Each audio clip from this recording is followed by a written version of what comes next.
Alright, I am back with another Destiny 2 video. Normally, this is my weekly reset video where I would be telling you about the big story developments of the week, big or small. However, we are done with story developments until I believe February 14th, 2 weeks before Lightfall starts. That is when the finale quest, whatever that is, will go live.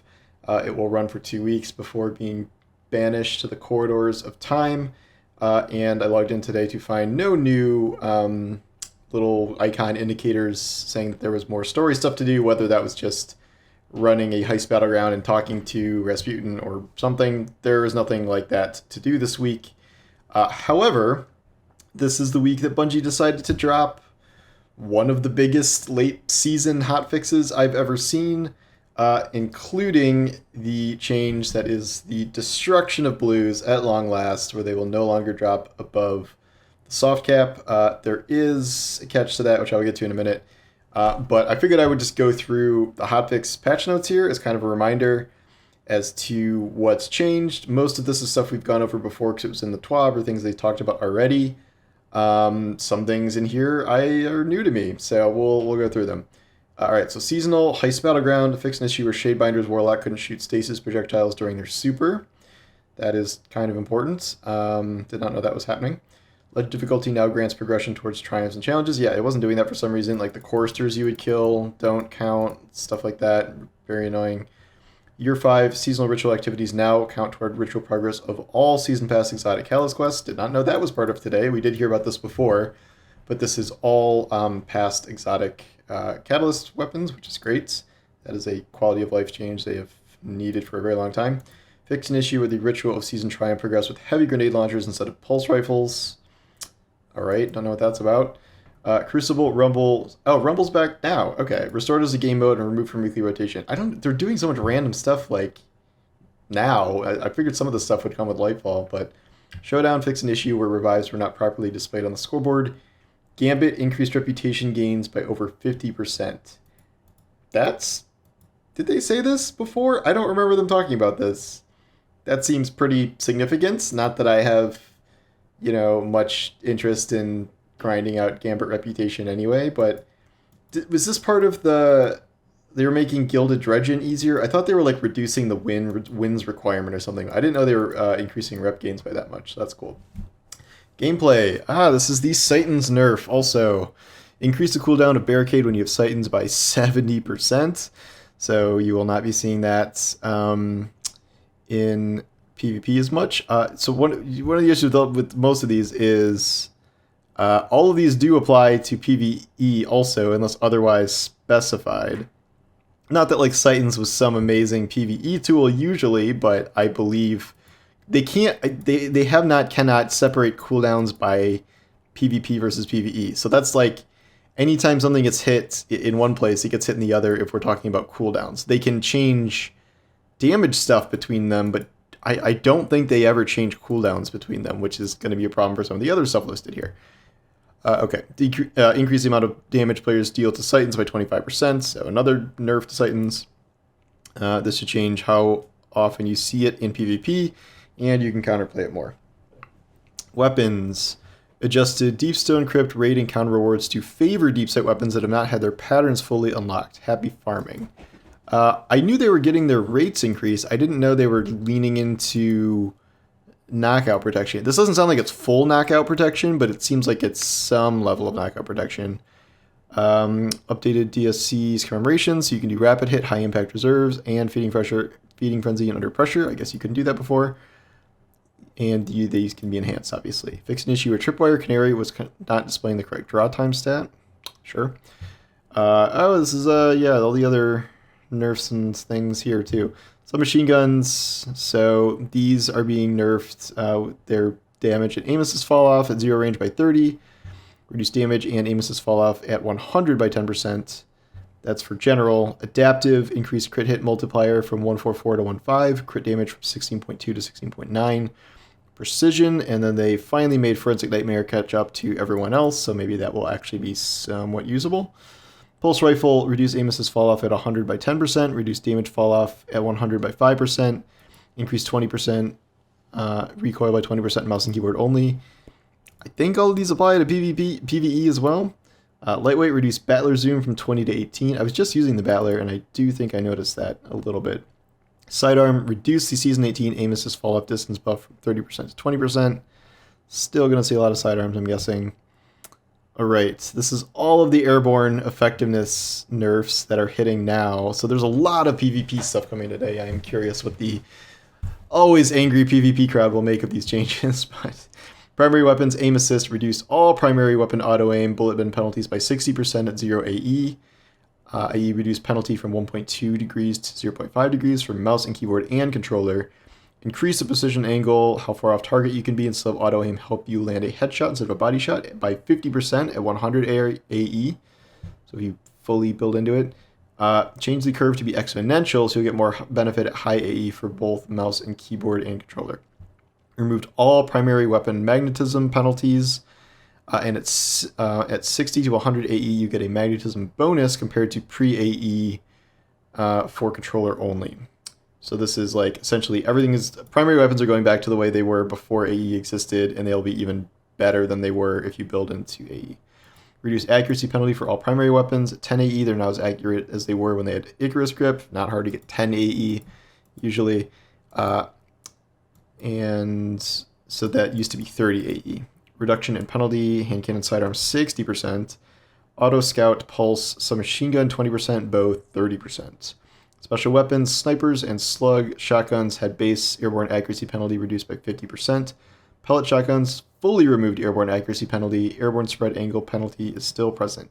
Swear to God, they could have avoided all of this if they just nerfed stompies a little bit. We could have avoided this whole year's worth of airborne effectiveness drama. Good lord. Okay. Dead Messenger, reducing damage against players by 35%, so you can't just one-shot people with that in some combo move. Dead Man's Tail, it's bazillionth nerf buff. I don't know what's even going on here now. Removed the damage penalty for 5 stacks of Cranial Spike, so it's a damage buff now? Sure. Reduced hipfire and airborne aim assist squint angles by 25% on mouse and keyboard. There goes my decent performance with Dead Man's Tail on PC. Reduce hipfire cone angle scaling from 20% to 5%. Reduce hipfire precision aim cone angle from 3 to 0.8. Reduce hipfire auto aim fall off scalar 1.5 to 1.1. So that's broad nerfs except for the damage penalty. Reversal Fortune now triggers with 2 misses within 6s. Fix an issue where perfect float could cause the frenzy perk to activate prematurely. Okay, this was the Revoker nerf. Maybe we'll see Reversal Fortune appear on other weapons now, other snipers, if that's that big of a nerf. Guess we'll see. Abilities. This is the kind of garbage one. Increase base cooldown time of the following class abilities by 20%. Towering Barricade, 40 to 48. Rally Barricade, 32 to 38. Thruster, 30 to 36. Marksman Dodge, 29 to 34. Gambler's Dodge, 38 to 46. 46-second Gambler Dodge. Good lord. Okay, I don't... Again, these are all PvP-related things, and yet they are screwing over PvP players. The Hunter Dodge nerf, again, another nerf here seems way, way unnecessary.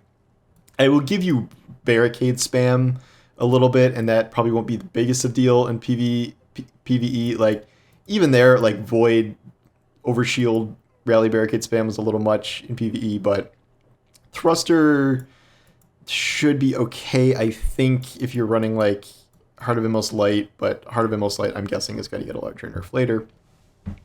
I don't know. I don't like this. I don't like nerfing things in both modes because of PvP. Touch of Thunder, another nerf here. So last nerf did nothing, as I predicted. Roaming Storm, lightning strike damage reduced from 40 to 30. Added a quarter-second delay on Roaming Storm creation after primary grenade detonation. Travel speed now begins at 1.5 meters a second, ramps up to 1.3 seconds to a maximum speed of 3. It used to be flat 3.5 meters a second at all times. Tracking range now increases in size over 2 seconds rather than starting at full size. That is lots of nerfs, so this might finally be the end of mass storm grenade spam, or at least significantly reducing its effectiveness. I have not tried it yet, I guess we'll see. Remove weapon stability, incoming flinch, shotgun pellet, spread angle, penalties applied to the player while sliding. This is a very popular version of a PvP nerf. No real thoughts about that. So just expect a lot more people sliding around with shotguns again, even more so than before. Power and progression. Rare, blue, engrams no longer drop after reaching the soft gear cap. Equivalent glimmer amount will be rewarded instead. This update will be rolling out later today. What? It's not even live yet. I have not seen any blues drop I just did a little gameplay right before this, but I didn't see any. Keep an eye out on Bungie Help for when it's live. So this is somehow such a problem it needs to be addressed in its own update later today. Gunsmith rep gains increased by 25% because there's no more rare engrams. I will say going up one reputation point at a time for each rare dismantled was not exactly a speed boost there. So I bet this will... The Gunsmith rep is still takes way too long. They buffed it once already. It still takes freaking forever. All right, bounties and pursuits. This is mostly just fixes. I guess we'll go through them. Exotic Quest Catalyst Boost. We talked about that already. Applies to everything. These are triumphs that now correctly track weapon shaping from Season of the Haunted. You can reshape the weapon with no changes to advance the objective if you already shaped one of the weapons. So a 2 season later fix there. Step 7 of Revision 0 will now correctly track weapon shaping, and you can reshape Revision 0 with no changes again. Adjusted the pattern requirements for Report, Versler, Exotic Glaive Quest. Okay, so now you only need one of the 3 exotic glaives, and then you can buy the other 2 on the evidence board, so you do not have to farm a pattern for that like you used to for all 3 of them. Also, the first daily job of a wellspring weapon will be Deep Sight on any difficulty. So if you're still working on your wellspring weapon patterns from way back when, there you go. This is also if you're just short on currency and you need a Deep Sight, there you go. There's one that is guaranteed. More weapon shaping tracking. I guess all of these were poor at reshaping. At tracking weapon shaping. I don't know what happened there, but reshaping the Enigma will progress a step regardless of the existence of enhanced perks. Okay, so they fixed all the weapon shaping things. Fixed an issue where the glorious seal icon was inconsistent with their shields. Sure, why not? Okay, so huge PvP changes all across the board. Big mid-season, late-season patch here. AE has been heavily nerfed. A lot of complaints addressed. Sightons. But we also have some PvE affecting things on the cooldowns. And then Touch of Thunder Grenade has been very nerfed for all modes. We will see how that is. And the most important thing, blues are dead, but they might not be dead as I am reading this. And as you're watching this, we will have to get some sort of update later in the day.